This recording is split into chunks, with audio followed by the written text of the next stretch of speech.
All right, here we go. 11:15, 11:17. I'm a couple minutes late. If you check out the video, holler at me in the chat because we need to get that going. Chester, all right. I was gonna turn on the amp to get him away. He likes to scratch that couch, and I hate it.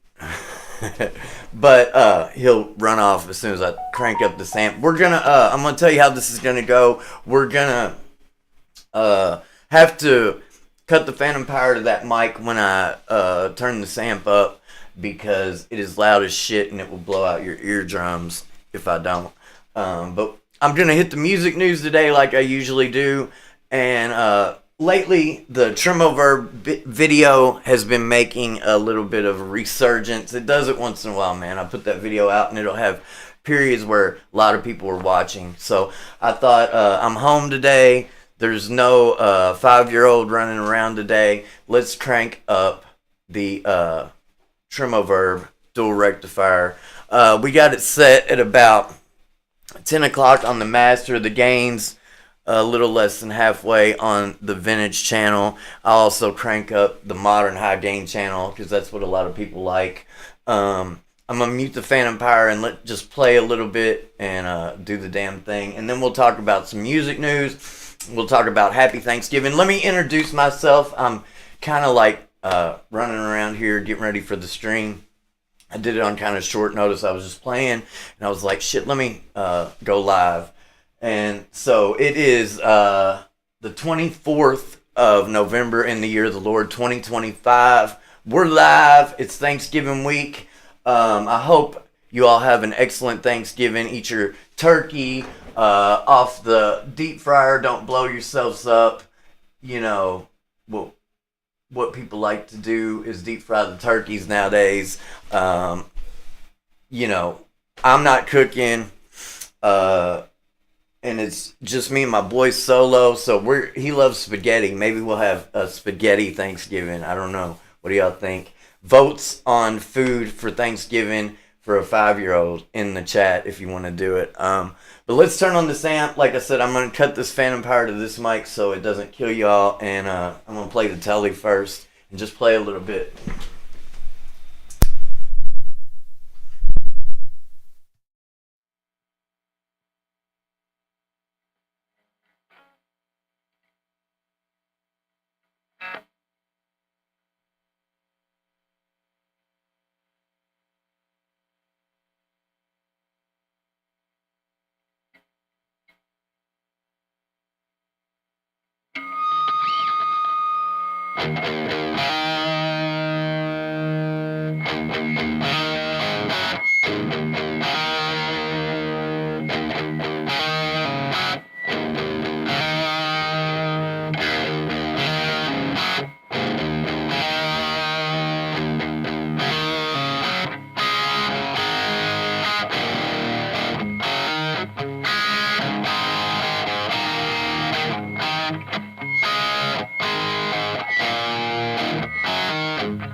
Not without some glitches, I went over to turn on the amp and the camera stuck that way. That's what's cool about live streams, honestly, in my opinion, is the accidents and the shit that happens. It shows that you're really doing it live, and like all that feedback, man. I don't know if it's because I have my key light behind there, and when I was playing earlier, I wasn't getting a lot of feedback. Maybe the key light's setting off some feedback. What do y'all think? Is that a possibility? If you are watching, man, get in the chat, holler at me. I want to make this like a community thing. Do y'all want to hear the Les Paul with P90s? Both these guitars are single coils, but this sounds very much like a humbucker Les Paul. You know what I mean? It's just a little more, I think, nasty rock and roll. You know what I mean? I love this Les Paul. It's my number one guitar for creation here in the studio. I want to... Before we do that, I want to talk a little bit about some music news, because that's like the theme for the live streams. It always has been for my live streams. If you're new to the channel, this is a music production channel. I make music with all this gear. Great drums, amps. Over here, there's a twin reverb. You've been hearing the dual Rectifier Tremoverb.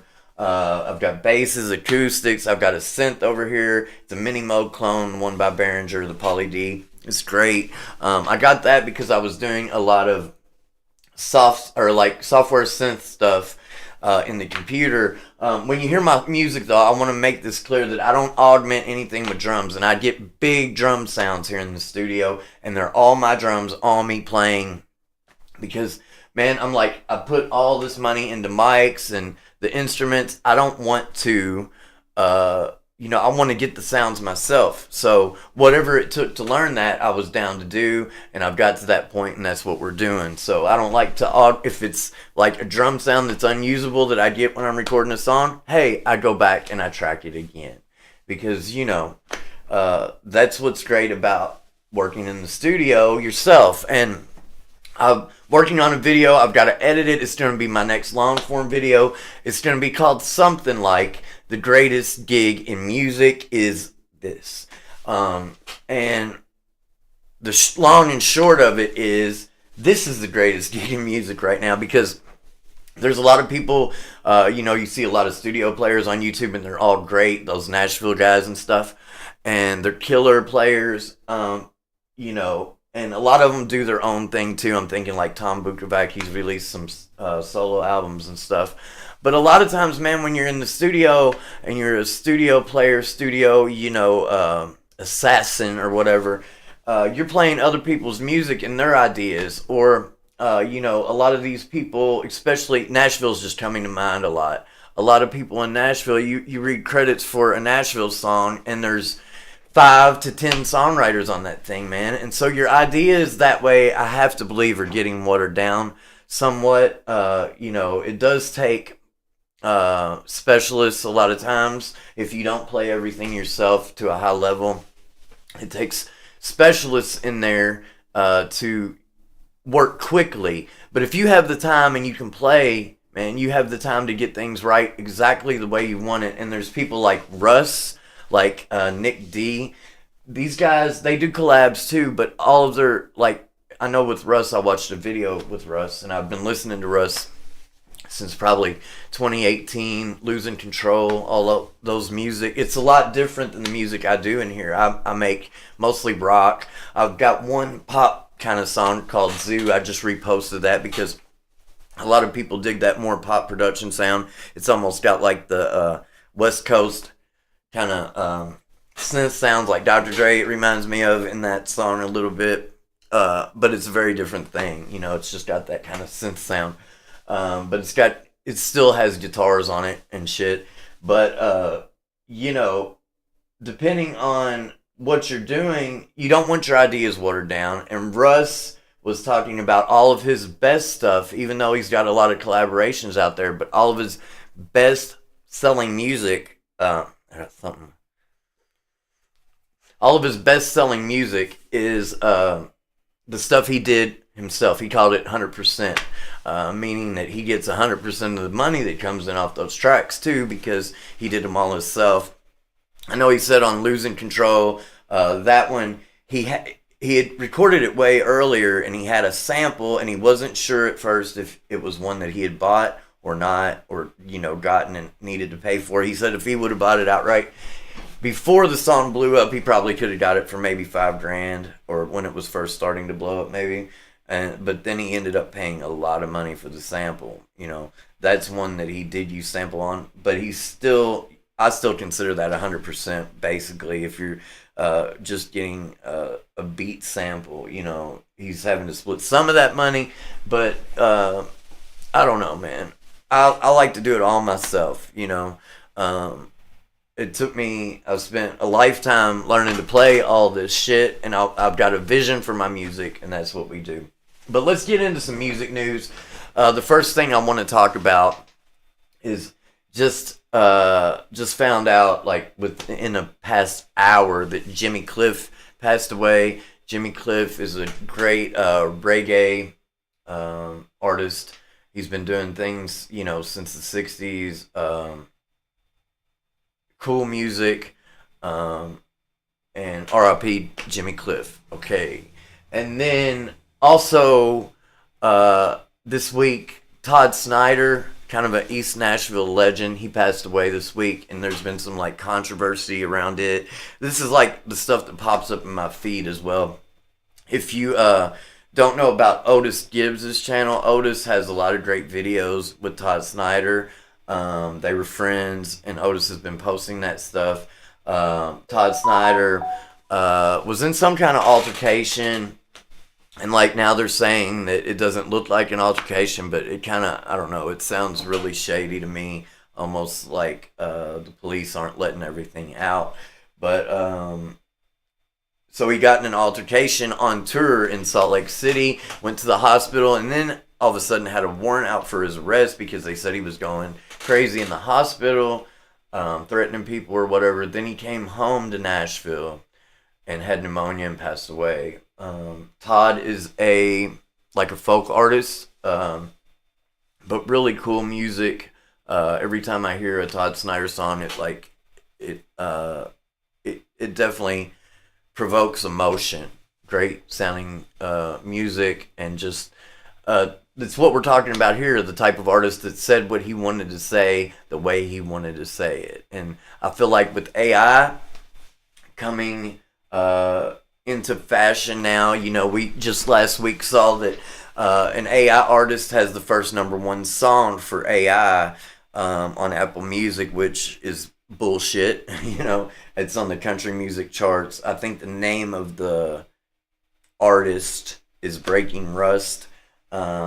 Just, you know, bullshit. But I really feel like it's a good thing in a way, because music was starting to get very watered down anyway. Very like, if you listen to pop music, it's like the same 808 sample you hear on every song, and you know, that's boring. It gets very boring very quickly, and you know, it was just kind of heading in that direction. Whether you put AI into the conversation or not, it was getting very kind of repetitive and like Groundhog Day with the music, and you could pretty much predict if a certain artist was putting something out, what kind of flavor it would be. And now you add the AI on top of that, and I really feel like people are going to go the other way completely, and the appreciation for artists and music and people doing the thing themselves or a collaboration, whatever it is, as long as it's not the same old fare of stuff that people are into, it's a good thing. And like, I can feel it. You know what I mean? I can feel it anyway, but also the stuff I'm getting suggested, a lot of that is based on what I do. Like, I hear a lot of cool new music. People say, oh, music's not as good as it used to be. And I love the old shit too. That's where I live, is, you know, Zeppelin, the Stones, Hendrix, Pink Floyd, all that shit. That's me, you know. But I also hear a lot of great new music. And it didn't really start till I started putting out my music. I've got 12 songs out right now. And number 13 is coming up probably this week. I'm tracking the last chorus and some background vocals on it right now, and then it'll be out. But just on Halloween, we put out one called Don't Be Precious. Then I remixed the song because there was some frequencies poking out that I didn't like, called Save Your Dose. That was about a week ago. So I've got music coming out, at least for these past 3 weeks, pretty much every week, which is what I like to do. Usually it's about a month in between projects for me, because, you know, it takes time to do all this yourself. And I write in the studio. You know, a lot of people do pre-production and have 12 songs or 10 songs, a whole album ready to go. Then they go into the studio, start tracking and knock them out, and they've got a whole band to do it, which is great. It's awesome. But the way I do it, I write in the studio. Usually my process starts with a guitar riff, and also I document on all this on the channel a lot. So if you like to see songs being written, like to see how to mix and make your shit sound awesome, hit that subscribe button, because you don't want to miss, if you're learning to make music, all this content like I'm bringing out now was stuff I was looking for when I was learning to do all this. My music, playing music and production, everything started way back. I started when I was 13 playing drums, then guitar, the next year, actually 12, then 13. Then when I was in college was the first time I got familiarized myself a little bit with audio recording. I took some classes in college, and then I still had to sit it aside for a while because, you know, it's still, plugins weren't to the place they are now where you can make great sounding shit with plugins. And while I do have analog gear now, I've got some great mic pre's, compressors, you're hearing them. You know, it was still not really feasible to have a home studio yet and get great sounding shit. You could make stuff on like a Tascam or something like that, but nothing like the you know, ease of use and the way we can do it now. With where like you can have a studio in your house and make music that sounds as good as big label releases once you learn how to get your metering right. And I don't mean looking at the meters, I mean get your LUFS correct, so your song is hitting as hard as the song that comes before it or the song that comes after it, because the last thing you want is for your song to be quieter than the song before or after it. The human ear automatically perceives loudness as better, right? And so if your stuff isn't as loud, it'll sound like shit. And, you know, stuff's hyper compressed now. I'm kind of hoping that'll be a little bit of a revolution too. You know, people didn't compress music the way they do now, like to the nth degree when they were going to vinyl, because such big low end and stuff would cause the needle to jump off the record. It was a matter of physics. Anyway, I'm getting sidetracked. Can you tell I'm hype about music? Can you? Because, man, that's what I do. And, like, I'm off all this week for reasons I will not disclose. But I'm off all this week. And getting my son to school, all that's great. Getting to spend a lot of time with him. I always spend a lot of time with him. But usually I work 40 hours a week at my job. And now I'm getting to spend a lot of time with him. And as soon as I get him off to school, I'm in this studio making stuff. So I did a lot of work on that video that's coming out. I've been, I didn't do anything on the song today, but last night I tracked the second chorus. I've got to put some backgrounds on it. And this song's going to have like 2 choruses, a bridge, and then a final chorus and 2 verses as well. and everything's done except that final chorus. So I love it when I can be home, because there's no place really I'd rather be when I'm at home than in the studio, and I can actually be in here. I can actually crank those amps up. Like, you can hear the feedback. That shit is loud in here. It's what I like to do, you know. Another thing I wanted to hit on with the music news is DistroKid. I got an email. I put my music out through DistroKid. DistroKid is raising their price $2. You know, it's not a big deal, but it kind of is a big deal when you think about Spotify, YouTube Music, Apple Music. None of these places are really paying people shit. Now, it's different if you're really getting listens. They do pay, but not like the days of CDs and records. So it's like, you know, I don't mind paying a little bit, but can you give me a little bit more? But can you give me a little more percentage on my music when people listen? You know, so in that respect, it's kind of a big deal. I don't know about the other packages. I'm on the basic artist package, which is cool for me. I put music out under Thirsty Deer, just that one artist name. If you had multiple bands or projects, they have other packages. I imagine across the board that all these rates are going up. But I know for the basic artist package, which what probably most people I would say are on, is going up. Some other music news that I wanted to talk about along the same lines was that DistroKid is also unveiling a new way to release merch. I don't know if that's good or not. I'm not affiliated with DistroKid in any way other than putting my music out there. It's cool that you can get out your merch through DistroKid, but I'm sure they're getting their piece off the top. So, you know, it's a way to do things. Anything that helps the artist to get things out and do things better is good. That's another thing we're talking about a lot in the video, because, you know, you think it's hard to get the algorithm to like notice you on your videos, or to get playlisted with your music. And I've got some tips on how to get playlisted in the video. So if you want to get playlisted, check out the video coming up.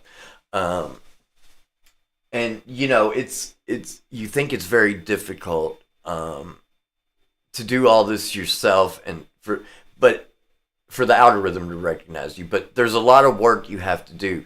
When you're in your studio making music, you have to have that camera rolling and be documenting shit, because it's going to be good promotion for your music if you want to get your music heard. A lot of people just want to play music and, you know, it be a hobby and whatever. I'm in the same boat, but I do want to get the shit heard, because when I put something out, man, the shit sounds good. I like to listen to it. And every time something does catch on, I get great reviews on it. People like the music. So I want it to reach more people. And if you're in that position, there's a lot of work involved. And what people forget is that record companies did a lot of this stuff back, if you're around my age, in the 80s, the 90s, the 2000s. You didn't have the chance to put music out like we do now, unless you had a record deal. And then they were getting their piece. But also, they did a lot of promotion. If it was a radio song, they would pay the radio stations, because that had to happen. You know, the DJs and the radio owners wanted their piece. If they were going to play your music, they were going to make you a star, right? Because radio meant so much. Also, like artists and repertoire, A&R people developing the artists and making them the best version of themselves they could be. Now you have to do that. You know, it's on you now. So, you know, it can feel like everything's against you, but if you're willing to do the work and really invest in yourself and believe in yourself, you have to have a dumb, blind self-belief. You have to know that you can play guitar good enough and put solos good enough on your songs that, you know, if you work at it, you might not get it on the first take like a studio legend like Tim Pierce or somebody. But if you sit down and work it out, you can even, you know, if you have to, I don't like to do this, but you can comp a solo, take pieces, you know. A lot of times doing that is a cool thing, and it's not cheating. A lot of great bands comp solos. I watched something about Pink Floyd doing The Wall, and one of the songs on there, they were, it might have been Another Brick in the Wall, I'm wanting to say, but they were having trouble getting the solo that they wanted, and they brought in Gilmore. Had some, there was some studio people that came in. Now Gilmore always played all the solos he did on this one, but they were getting some ideas for solos. There's no right way to make music in the studio. And it's all about being creative and usually stepping out of your comfort zone and doing something different, even if you think, oh, that's not really what I want it to be. I don't really want to comp a solo. But a lot of times that's the coolest way. Or, just doing things different always, not always, but many times yields good results. Like when I put up, I always have drum mics up, but when I put up other drum room mics, I usually like the results. I've been putting up room mics for guitar, and it sounds like fucking AC/DC. You know what I mean? So the more things you try, the more mics you put up, the more you just get out of your comfort zone and just try different things. Take the extra 10 minutes and put up a few more mics, or run something out of your DAW through a rat pedal, or reamp it. All of this shit makes things great, and I always get good results that way. I shouldn't say always, but it feels like I do always get great results when I do different shit. It might not be the first pass that I do through the rat pedal, but if I tweak it a little bit, it sounds cool. Let's see, what else did I want to hit on the music news? Recently, the Rock and Roll Hall of Fame induction ceremony went down. Soundgarden, for me, is the big one on there, and Jack White, also Warren Zevon. Warren Zevon's kind of one of those ones that's like, people are like, fuck the Rock and Roll Hall of Fame, because there's not people in there that should be, and there is people in there that shouldn't be. And Warren Zevon is definitely a person that, if you were a Warren Zevon fan, you felt like he should have been in there 20 years ago, right? So, Rock and Roll Hall of Fame's controversial in ways. I think if you get in that thing, if you can get in that thing for your life's work, you're probably proud of it, though. So we've hit Todd Snyder, we've hit Jimmy Cliff, also Jelly Bean Johnson. So if you've watched like Under the Graffiti Bridge or listened to Morris Day and the Time, and believe it or not, Morris Day and the Time was kind of big in my house growing up, because I experienced all kinds of music growing up, and the Time was definitely one. And Jelly Bean Johnson played drums for the Time, but he's also a great guitar player, and I've got mad respect for multi-instrumentalists, because that's what I do. You devote your life to learning these instruments. You spend all of your time, your 10,000 hours on everything. You put 10,000 hours on drums, more. You put 10,000 hours plus on guitar, and you do this work, and, you just want to create with it, and it's cool. I don't know, man. I used to try and keep these live streams at about an hour, but, now I'm just like, I'm going to turn on the camera. Like, I had no plans on doing a live stream today. I was working on this video. Last night I was mixing the song, and I recorded another vocal on it. And I was like, today I'm going to play a little guitar, because I hadn't got to play guitar in a couple days. And I was like, Twin or Rectifier. And I was like, let's turn on the Rectifier and crank shit up since I'm home alone.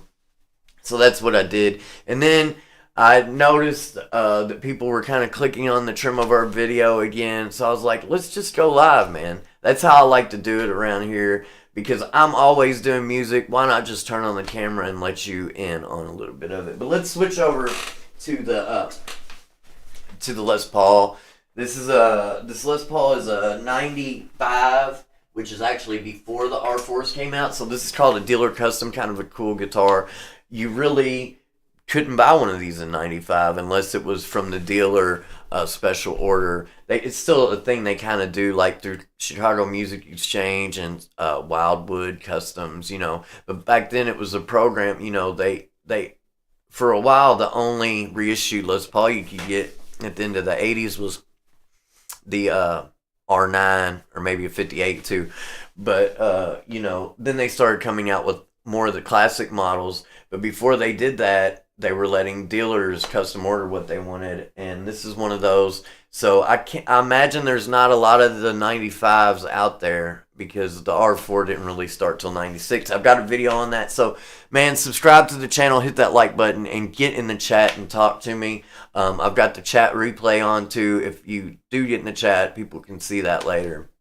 And if you're watching this later, which is how most people get my live streams, I'm trying to, get that algorithm noticing me so people watch live, because this shit would be way cooler if I was reading questions and responding. But it is what it is. We'll get there, I'm sure. So let me mute this mic and we'll play a little bit through this guitar. I hope it's still in tune. I just put new strings on a few days ago, and it really was great to get new strings on there because the humidity around where I live, we're just outside of Louisville, Kentucky, by the way, here. So we're close to them Nashville people. We do things a lot different here, though.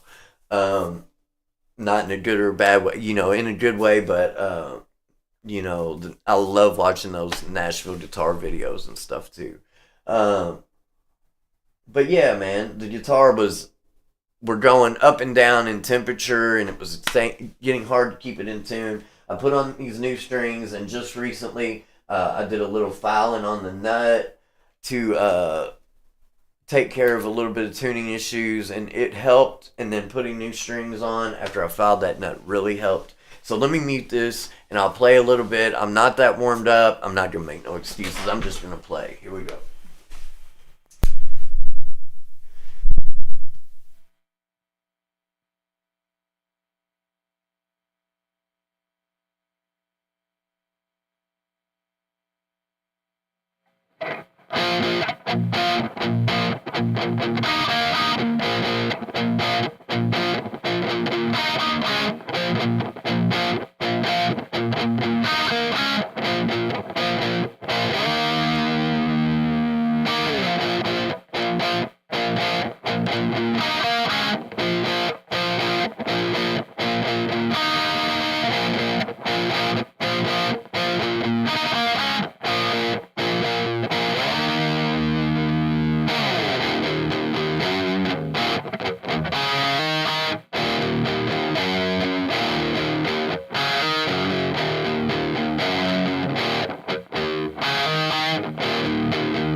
right, what about that? So, when I slid over here, man, that was to use my Bigsby pedal, and I freaking love that pedal. It does so much.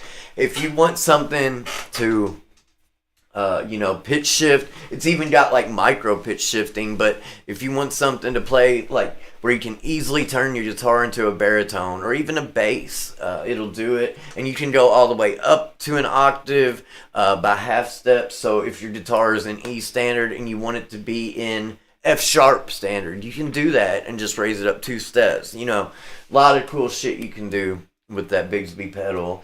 It's got a great chorus built in there. It's got a lot of cool shit. You can even have one side down like a fourth and one side up a fifth.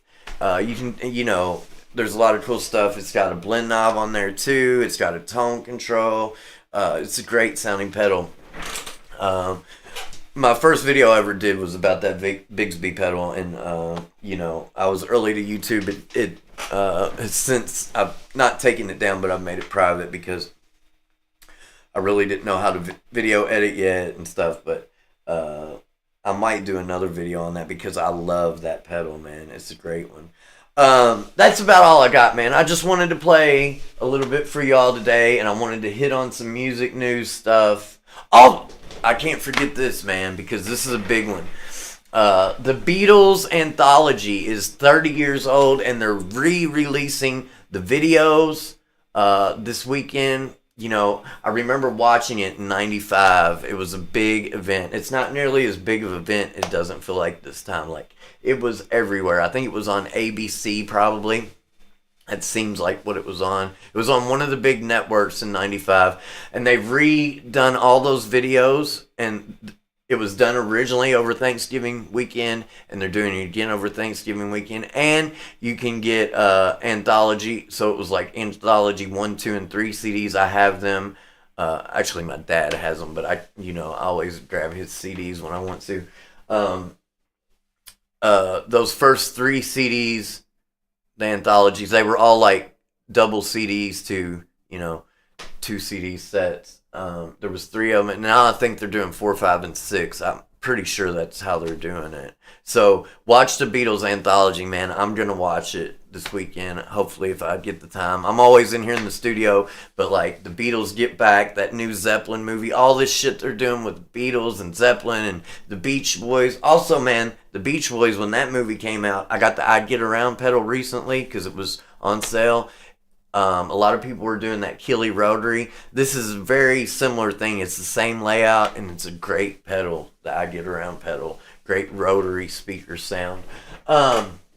So this one ended up coming in about 45 minutes. And what I like to do, if you're new to the channel or haven't checked anything out, I usually play on the intro. I'll play one of my songs and do that.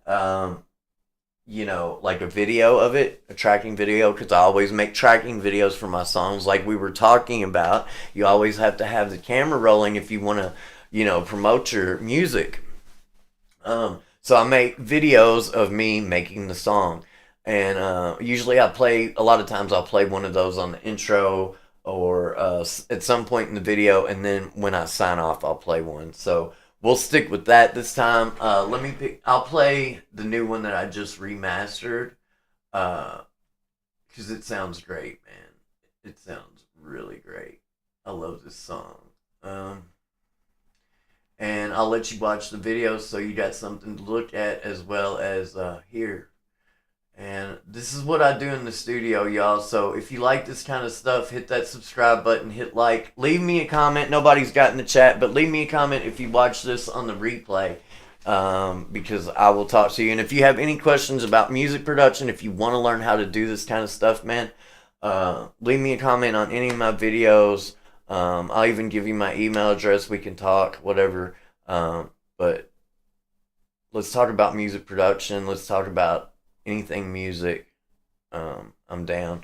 So this is called Save Your Dose. So if you go on to Apple Music, Spotify, YouTube Music, Amazon Music, Deezer, iHeartRadio, if you go to any of these places and you type in Thirsty Deer and you type in any of my song titles, Save Your Dose, Don't Be Precious, Zoo, anything, Pixel Palm Reader, you will get my music. It's all under Thirsty Deer. That's my band.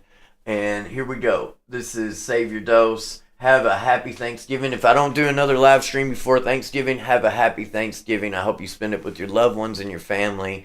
Enjoy.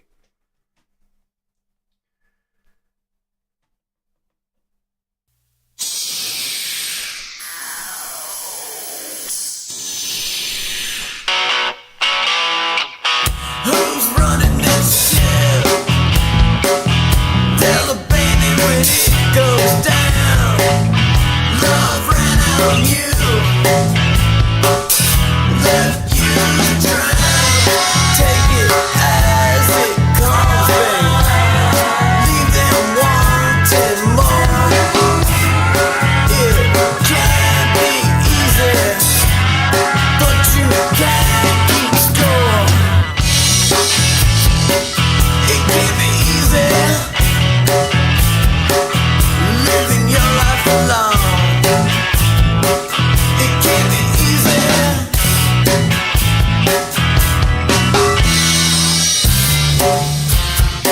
Some things you take it away, and they don't come back easy.